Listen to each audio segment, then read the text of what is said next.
sagadu kulkullu kulkullu jedhani si sagadu kulkullu kulkullu jedhani.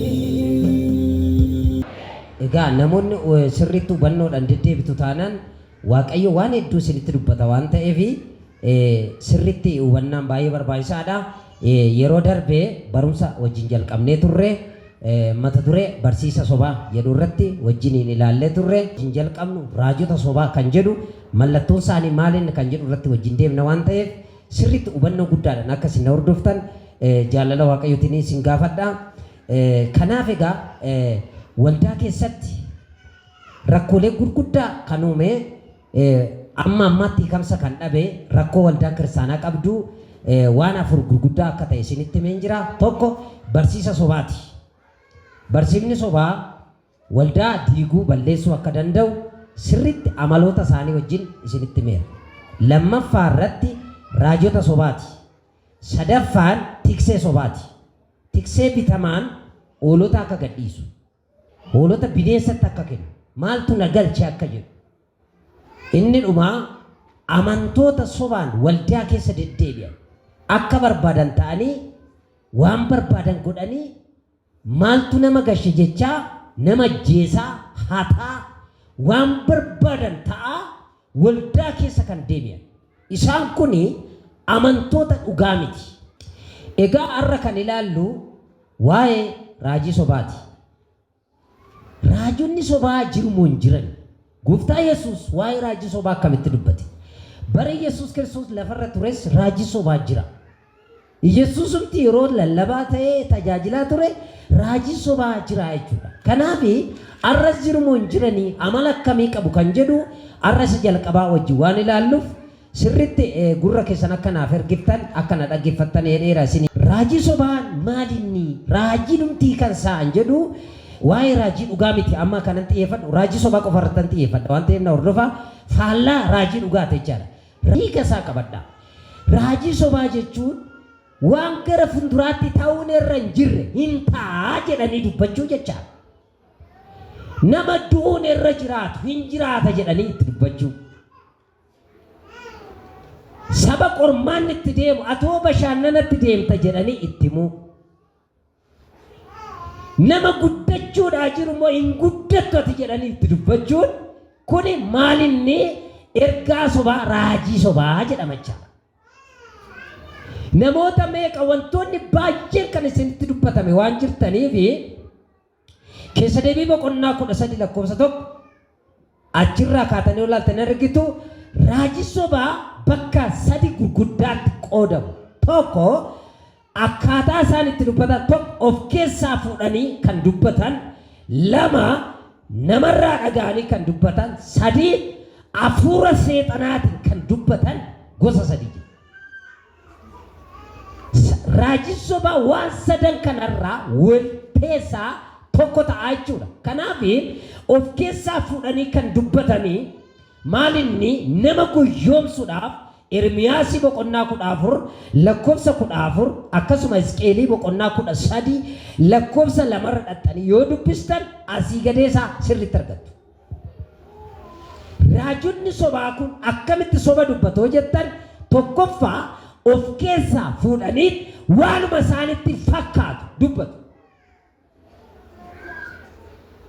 Waanuma isaan keessatti dhufe wayii tokko jedhanii dubbatu jechaadha. Hisqeelii boqonnaa 13 lakkoofsa 1 kaaftanii yoo dubbistan lakkoofsa 2 irraa maal jedhaa? Raajonni sobaa jedha. Akaayii garbuu kaballaa takkaa fi biddeen gimmaashaa jedhanii namootatti ergaa sobaa dubbatu. Hisqeelii dhaqaa dubbisaa boqonnaa 13 sirriitti dubbisaa. Akaayii garbuu kaballaan tokko iddoo akkamitti dhiyaata? Namni kana deebisuudha. Bakka itti dhiyaatu qaba eessatti dhiyaata? Injiru namni akkan waan isa eebbisu bakka kamitti dhiyaata? Akaayii garbuu kaballaa tokkoo fi biddeen gimmaashi kan dhiyaatu qursii bunaati. Qursii bunaa yoo argatanii waan sobaallee dubbachuu akka danda'an Hisqeeliin boqonnaa 13 dubbataa jira. Ishii nyaachuudhaaf jecha soba dubbatu jecha waan ati hin taane akka taatu maali jecha soba dubbatudha akaayii garbu kaballaa tokkoo fi biddeen gimmaashaaf jecha dubbii soba dubbatudha. Ermiyaasiin 14 fi Hisqeel boqonnaa 13 guutummaatti yoo dubbistan jecha ammaa kana in argattu jechaadha. Lammaffaa namarraa dhaga'uudhaan wangeela jallisuudhaaf Galaatiyaa 1:6-7 yoo dubbistan namarraa qorachuudhaan riiserchii godhuudhaan waldaa tokko gisee dhagaa raajonni sobaa akkaataa kamiin tajaajilu yoo jettan konfiraasii deemoo ta'e qorannoo godhu bakka qorannoo godhu. Maqaa namarratti qorannoo godhu namoota qabu cheenii qabu horiitti kennu birrii hedduu dhangalaasu uummata irraa birrii sassaabu miliyoona hedduu qabu of harkaa qabu waan hundumaa waan godhaniif akkaataa malaannaa dhoksaadhaan qindeessanii waan uummanni waan ni gadi bu'eera bakka dinqii ta'e akka jedhanitti waan waaqayyoo hojjechuu danda'u dhiifame waan itti namoota hedduu duratti mul'ate sabarraa horii sassaabamuun uumamaa jechaadha. Kanaaf inni kun ergaa namarraa dhaga'uudhaan namatti dubbatan. Yeroo tokko tokko immoo rakkoo keessanitti mattu ilaa mataa koo na dhukkubaa na akka dhadhu jettanii na itti dawwaltu ta'a. Kottu sanbata waldaa'e. Ati immoo rakkatteetta dhuguma mataa si dhukkuba yookaan mucaa dhukkuba yookaan waa biraa dhukkuba. Isuma sin bilbilaan itti mattanii rakkoon koo kanattan sana immoo saba duratti fudhatama godhachuudhaaf hammuma immoo saba gidduutti si kaasanii akka waan ammatu haaraa arganitti itti jalqabu. Silaa itoo itti matteetta kun gaafii maal barbaachisa? Merkii tolkaasaame. Kuni mallattoowwan akkasii kuni mallattoowwan waaqayyoorraa urjinaala ta'anii dhufan miti. Itti minama sabadda jiru. Of eeggadhu itti dubbadhu galu. Namarraa dhaga'uudhaan wantoota ati ajandaa lafa kaa'atte miira namoota biraa argachuudhaaf sochiiwwan taasifaman kun hundi isaanii milikkitoota raajota sobaa wajjin kan wal qabatan ta'uu isaanii amantoonni sirriitti beekuu danda'u isinitti raata. Egaa wanti namarraa dhaga'amee sitti dubbatamu si raawwatu yeroodhaaf si ho'isaa si boochisaa garuu waaqayyoon jenne waan ta'eef hin ta'u wanti sun. Kuni namoota biraa ittiin nagaduu fi dhaloota gara du'aaf abaarsatti waan geessuuf waan dhageessa waan dubbatan waaqayyo kan dubbatu jira namni matee waaqayyos kan namaa hiiku jira. An abbaan immoo rakkoo kee maaliin si dhukkubaa eessa kee jedhanii gaafachuu danda'u. Gooftaa Yesuus maalassi barbaachisa jedheera.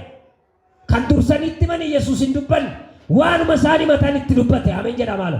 Innasuma yoo dubbatan innasumatti dubbate malee waamanii namoota duraa biratti of dhaadessuuf sadarkaa argachuu waan godhamu rakkoo hedduu waldaa keessatti qaba waan ta'eef of eeggannoo barbaachisa. Sadaffaan hafuura seexanaatiin kan dubbatan Tasalonqeessa 2:9-10 inni kun egaa humna diinatiin kan socho'u humna seexanaatiin kan socho'u namni seexana wajjin socho'u namni seexanarraa ergaa fuudhee socho'u namoota balleessa malee nama ni ijaaru. Seexanni maaliif hamaa malee gaariin godhu waan ta'eef seexanni nama jaanjessuudha. Seexanni kakuu kee akka karaa tambisuudha. Seexanni si cabsuudha. Seexanni si joorsuudha. Ergaan achirraa dhufu si joorsa si rakkisa malee eebba milkaa'ina siin ta'u. Kanaaf raajonni sobaa kutaa waan sadan kanatti akka qoodaman kallattiin qorannoonis lafa kaa'a. Kaayyoon isaanii maali yoo jettan ergaan raajiin sobaa yookaan barsiisi sobaa xiyyeeffannoon isaa qulfii kan ta'e maalinni soba dhugaa fakkeessuuf yaalii godhuudha. Itti minama samaddi jirti. Kaayyoon isaa kana itti dubbadhume. Maal gochuu? Jira kaa? Jira dubbadhaame? Xiyyeeffannoon isaa maaliin? Soba dhugaa fakkeessuudhaaf addunyaa kana kan rakkisu immoo isaan duuba kan jiru eenyu akka ta'e beektu? Maqaa isaan dhooftani? Jira kaa?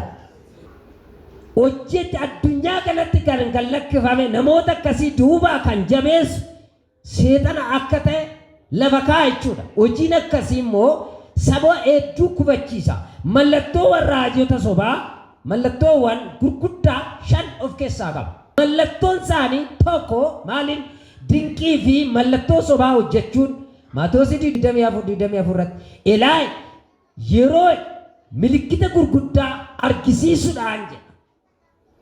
Milikkita mallattoo sobaa inni jedhu kun wanta dhugaa fakkaatu wajji wal fakkeeffamee waan lafa kaa'u. Dhugummaa isaatiin beektu dhugaa sitti fakkaata. Wanti isaan hojjetan sun immoo soba dhugaa fakkeessuudhaaf yaalii godhamuudha.